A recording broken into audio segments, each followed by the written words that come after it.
Hey guys, welcome back to the Full Grip. My name is Daryl. Today we're going to be playing Temur Reclamation.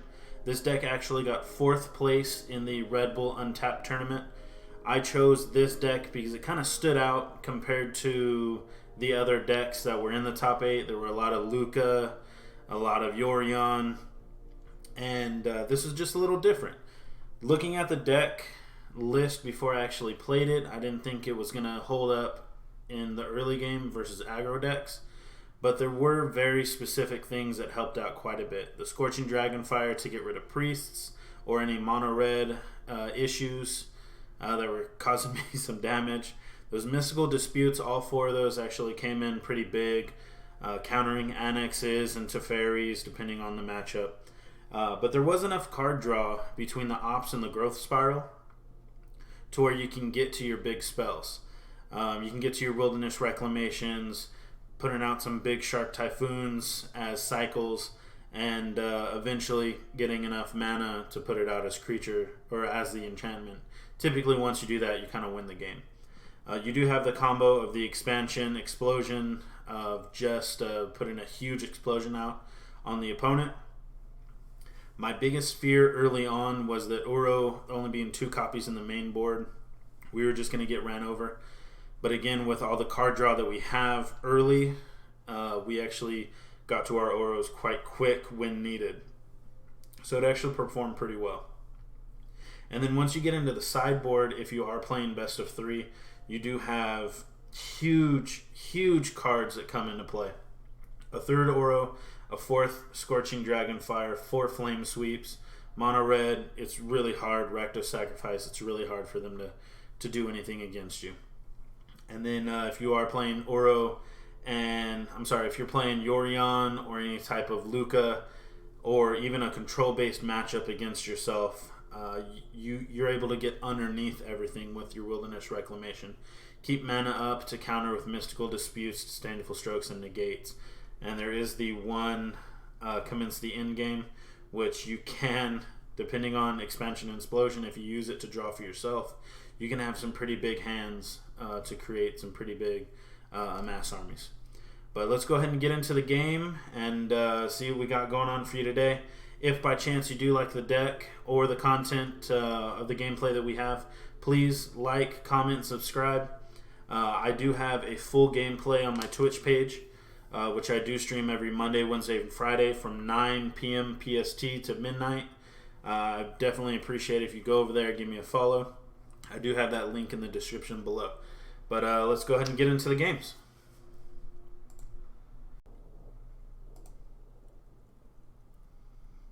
I need to go to dashboard.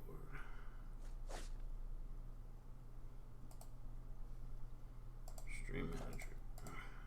Alright. 2 lands. Early. We should keep this. Loris. Early.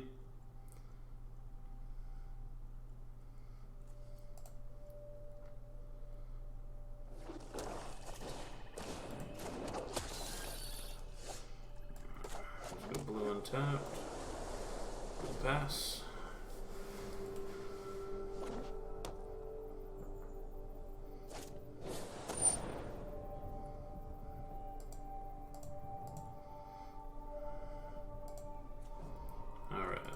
Resolve the priest.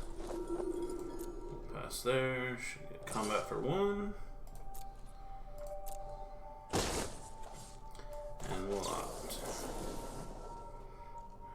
I will keep that. I have to shock this guy in.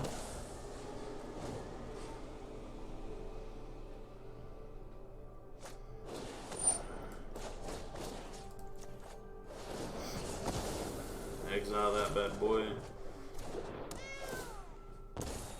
Perfect.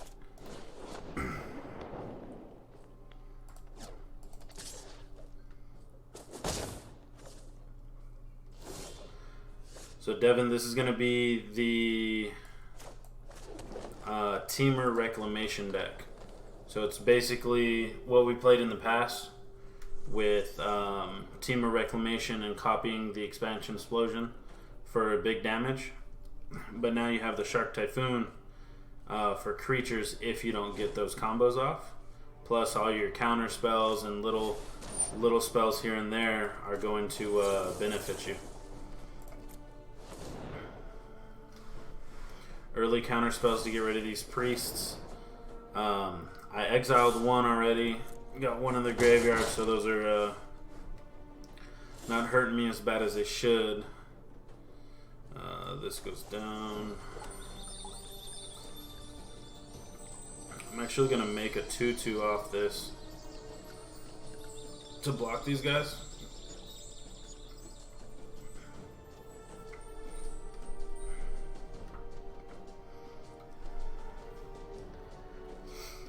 No board wipes, but there are 4 to 5 different removal spells, and those removal spells can be copied. So you can manage the board pretty easy.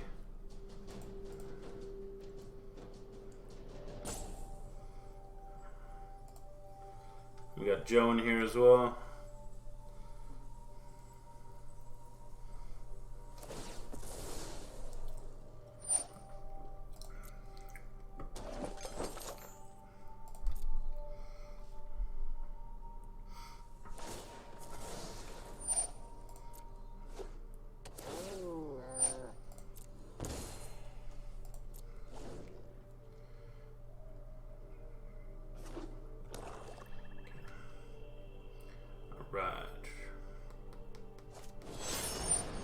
Alright, so Loris is in.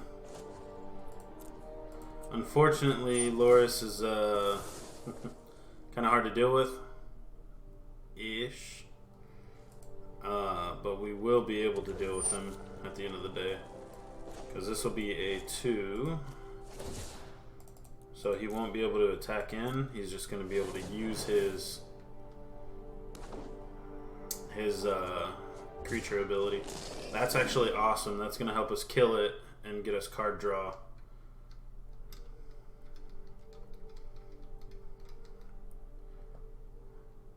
There are some Brazen Borrowers for bounce.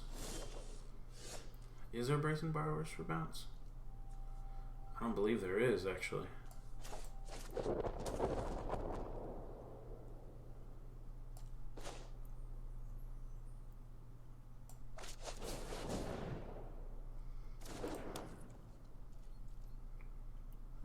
No attacks. We'll tap this one for blue. Resolve. And let's go red, red, blue, and 2 mana. Let's do this. Select a value for X. It's going to be 2. Kill Loris. Oh no. Yeah, kill Loris, draw cards. So this gets Loris off the battlefield. He's either going to have to sack it to Witch's Oven or let it die. Perfect. Still gives me the 2 cards. Pass.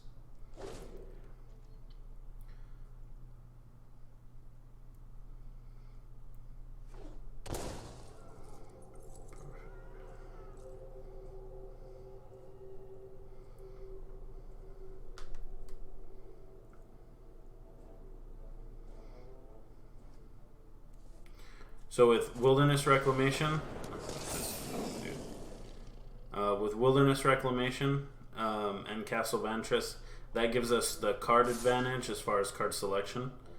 So that's kind of where, no, because he wants to bring him back either way. So I don't want to give him that creature.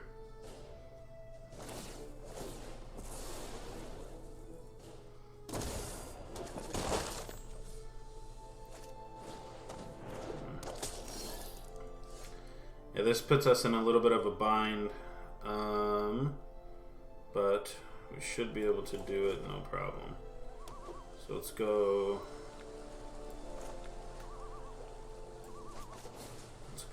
here. Expansion. Copy it and let's kill him.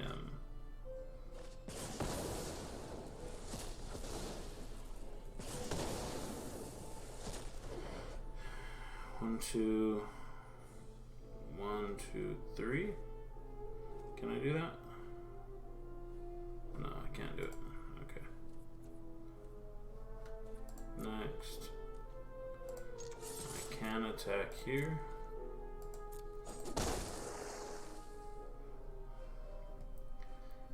And let's go end turn. Untap. Let's tap here for mana. Here for mana. Resolve. Let's do this, and it's going to clear both of these out of here. Boom. I'll take that damage. Stop Mystical Dispute up. Cool. Cool, cool. All that works. Priest of the Forsaken Gods. We'll go ahead and counter that bad boy.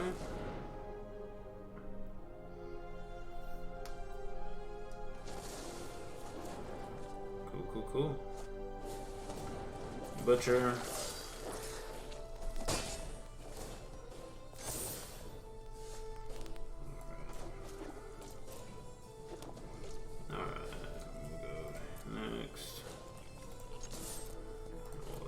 Here.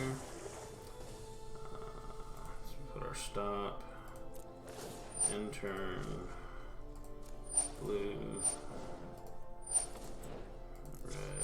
Blue. 3. So I need 2, right?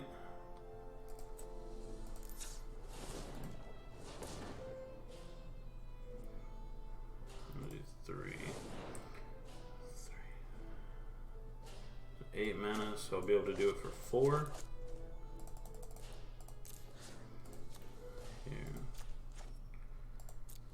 Here. The only downside of this is Butcher automatically deals damage. Like,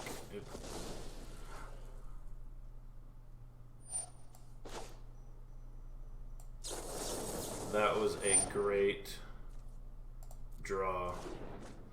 Awesome. Saves the life. Kills him.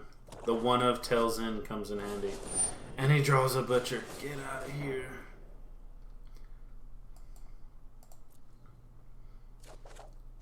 Alright. That's cool.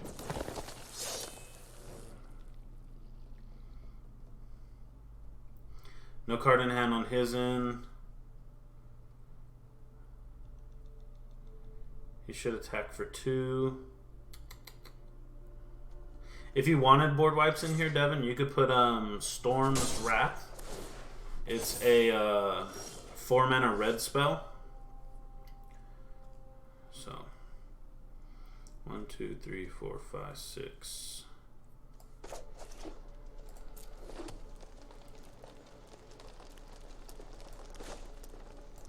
Let's cycle that. Uro, sweet. Gain a little bit of life. Done. Let's put the Vantress on.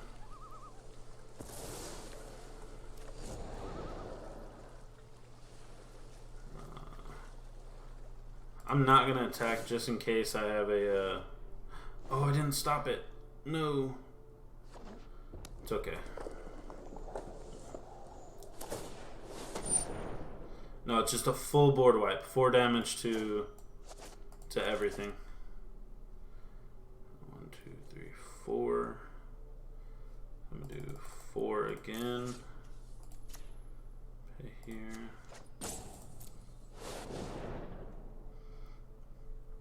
Yeah, there are. I'm sorry, I told you wrong earlier. There's 2 Oros in here. So those 2 Oros help you get your lifelink back. And then you can actually do, you have another one in the graveyard. I'll do that gladly. I'm sorry, you have another one in your sideboard.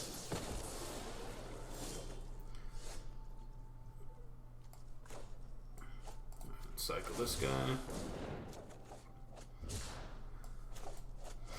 Do Oro as a creature. Get rid of him. There you go. Against these little These little decks, these sacrifice decks, once you get lifelink or anything that gains you life in a consistent manner, they can't do anything about it. They just consistently die. Because our creatures that do that, Oro that does that, he's so big. He's a 6/6. There's nothing that he has that can handle that main board.